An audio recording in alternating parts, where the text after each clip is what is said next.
香港夏天熱辣辣又落雨，想帶全家去避暑，親近大自然去邊度好呢？去平均只有22度嘅青海，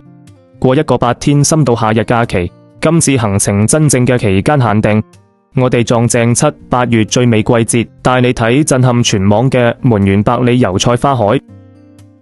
襯托埋遠處嘅雪山，簡直係人間仙境。仲有超神奇嘅生態奇觀，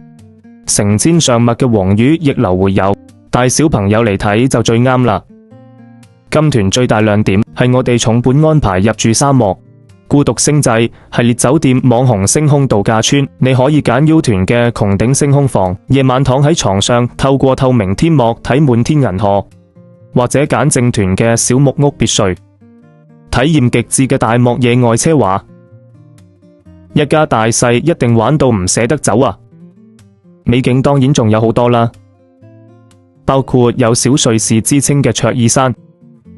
放眼望去全部都係綿延嘅綠色山丘，層次感爆棚。企喺觀景台中可以360度飽覽祁連山嘅壯麗風光，好似行咗入童話世界咁啊！超震撼嘅315U 型公路，一條大路直衝天際，兩邊係無邊無際嘅荒漠。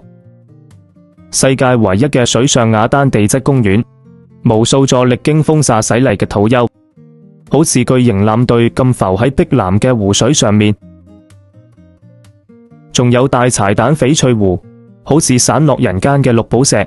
同埋不枉此生必去，好似塊大鏡嘅天空之鏡茶卡鹽湖。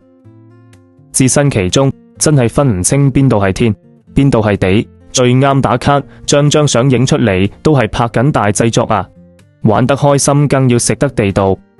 行程包足祁連手抓羊肉、翡翠宴、藏黃宴。我哋直航西寧，